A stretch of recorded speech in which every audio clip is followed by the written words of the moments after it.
Because of the wonderful world of digital editing, I can take that out. Anyway, hey, welcome to our Continuing Winemaker series. It is a great pleasure to have Jean-Edouard. Jean-Edouard.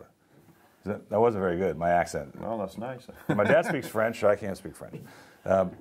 Which is interesting because you're French. Yes, I am. And but we're talking about Argentinian wines today. Yes. How did that happen? Well, I've been living now 30 years in Argentina, doing wine, only in the wine business. I was drinking a little bit before, but... Right. Yes, well, haven't we all, right? So 30 years in Argentina doing wines, and now that's my last project, Bodega Atamisque. That's a new winery. Atamisque, yes. Which are great wines. We've had many wines from the company under other brands that they make, but we have not tasted the Atamisques yet. And I also noticed we have tasted Catalpa. That's one of your brands, right? Okay, Catalpa is our flagship brand. Yes. I launched it 2 years ago, and so we are now with a second vintage only. Oh, on the second vintage. Okay, so you have Catalpa as a flagship. You've got Atamisque, which is what? Super premium. Super premium wine, and Cerbal, which is an entry level for us, and oak. Right, an oak wine. Yes, great. So your Spanish must be pretty good too, then, now. Well, the Spanish is very good. It's my second language. English is my third language now, so it's a bit difficult for me. You got 3 languages total? No, total, yes. No more. No. Oh, okay, good. I'm sorry. You know, my dad's from Cairo. He speaks 5 languages. He speaks Armenian, Turkish, French, Arabic, and English. Good. He thinks he's Omar Sharif, but that's okay. So we're going to start with the Cerbal, which I found delightful wines, and these are your unoaked brands. Yes, Cerbal, it's a tree. All our wines are trees, so that's interesting. Oh, it's another tree? Because it's a big property where we are in Mendoza, with a lot of trees, which is rather rare because, you know, Mendoza, it's a desert, so all is irrigated. So when you have trees, it's really a sign of something very new, very beautiful. So it's a very, very nice place. So Cerbal, it's a tree, and that's Chardonnay, pure Chardonnay, 100%, from estate bottles. So we have 20 hectares of Chardonnay. So we do this Cerbal, an oak, 2009. So it's a young wine. The harvest is in March. Remember, it's not in September. That's right. Yeah, we're 6 months. So it's a 1 year and a half today. Very fruity. The idea of Cerbal line, it's only pure wine, only fruit. Yes. No, nothing of nothing about oak, nothing too complex. No, that's pure fruit. Very important. And I think you get that when you just in the nose you get that. But so Argentina is a desert, which we know that in South America it's about the middle of the country, the continent. But do you irrigate then? Do you have to irrigate the vines? All irrigated. All irrigated. If not, you're not anything. You're not going to have anything. Okay. So. That wouldn't be good for business, no? I love this color, first of all. It's just got rich extraction. It's got a sort of chartreuse kind of green hint to it. But I like, and I'm not frankly, Chardonnays from South America haven't all done that well with my palate, but I really like this one because it does bring Chardonnay out to the glass, you know. I think it's a surprise. I'm very happy. I think that's for Argentina, it's rather new. Everybody knows about red wines, Malbec, and so on. But in white wines, especially in Chardonnay, and maybe in the Viognier in the future, or some Sauvignon Blanc, I think you will have some surprise. This wonderful mid-palate of green apples, and there's a little Christmas in the finish. Really nice wine. And is that here in America yet, or are we just bringing it in now? Yes, we just arrived, so that's very new, brand new. Very nice. Very nice. Now we have I don't spill it. I drink it. We're going to have to taste another wine right now. You're going to have to spill some of it. I like it. Oh, I'll get you a fresh glass. How about that? So its sister or counterpart in the red line is Malbec. Now, do you make other varietals besides Chardonnay? Yes, we just bottled some Viognier and Sauvignon Blanc, which are for the future. So we started with this line, Chardonnay and Malbec. So Malbec, the idea is the same, an oak. It's a young Malbec, 2009. So the idea is to give the fruit also. Yes. So if you like this wine, you like the Malbec. Right. You don't like this wine, you don't like the Malbec. You know what Malbec's supposed to taste like this way. The wine is very good. Yes, very nice wine. The taste is the Malbec. So maybe some people like or not like. Love the color, love the extraction, tons of, you can just see rich fruit coming out of this glass. And you know, the main characteristic of the Malbec is always the violet. the flower, the violet. So you have the flavors, and you have the color of the capsule and part of the label. So it's always violet. It's very important to take in mind. Lots of grape in the middle of this, and you get the flavors of Malbec. Often they are too spicy. Sometimes they're masked with too much oak. But this one, you're getting pure flavor. I really get sort of a Bordeaux grape flavor out of this because of the grape. It's originally from Bordeaux. You have still some Malbec in Bordeaux, in Saint-Emilion, on the right river.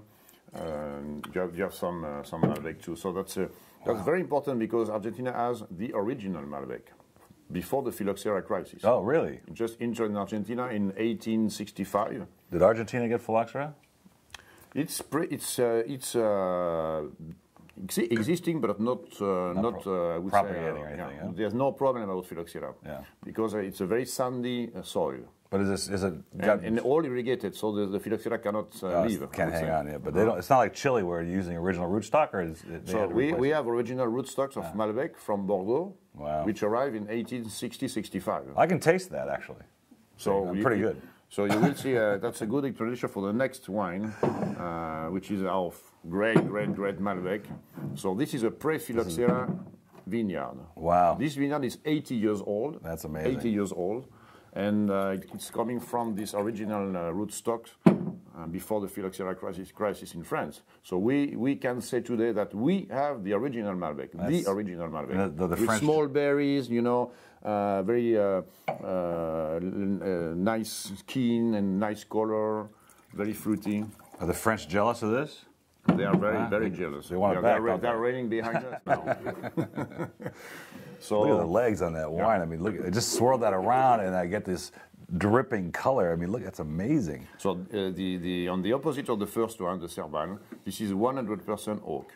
100% oak. New French oak. New French oak. We work with Taranceau and Demtos, very famous barrel makers in France. So new French oak during 15 months. 15 months. And after we keep it 2 years in bottle, and it's just released in the market now. Was that a phone call for you? Sure. Oh, okay. Yeah. We take the orders.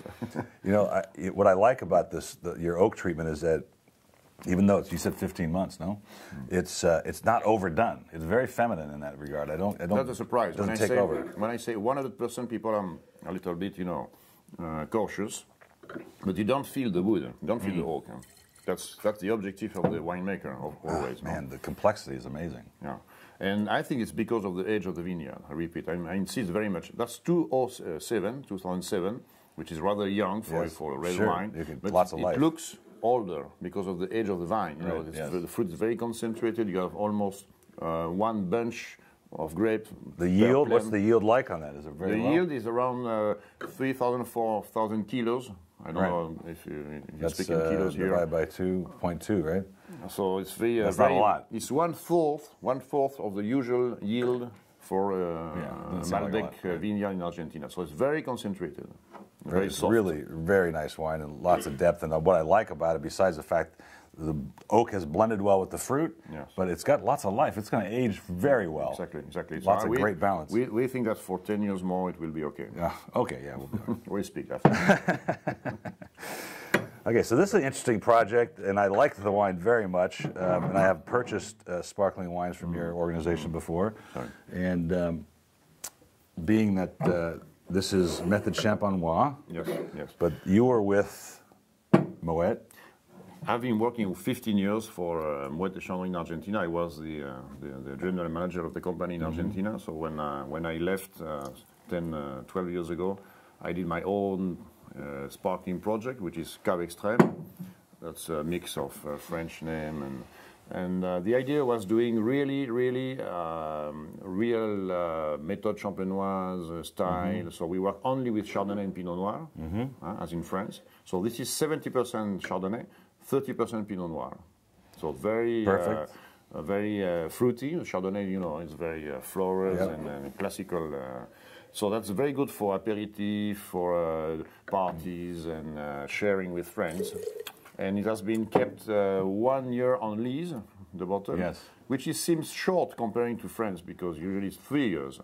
But 1 year in Argentina is like 3 years in France because we have a hot climate, so the maturation is different. So be careful about this. So 1 year it's okay. Well, it's creamy.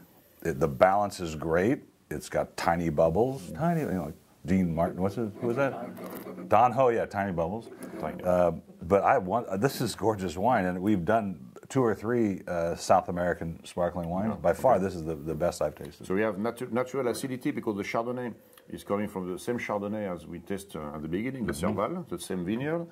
Of course, harvested differently and earlier for the sparkling to get natural acidity.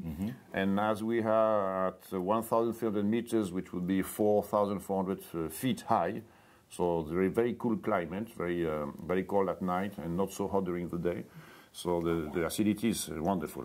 This is, your vineyards are at the highest point of Mendoza, the most north Mendoza. Yes, we are a little bit south of the Mendoza city. Mendoza, it's a province, it's also the capital. Right. So we are 50 miles south of the city, and it's one of the highest peaks in Mendoza province. So we are just on the slopes of the Andean Mountains near the Tupungato. Tupungato, it's a volcano. Like it's the second highest peak in America, Tupungato. Is it? No, I like saying it, Tupungato. Tupungato. Yeah, well, it's a real pleasure having you here, and that's no better way to exit a nice video with a glass of champagne glasses. Thank you very much. So much. Cheers. Cheers.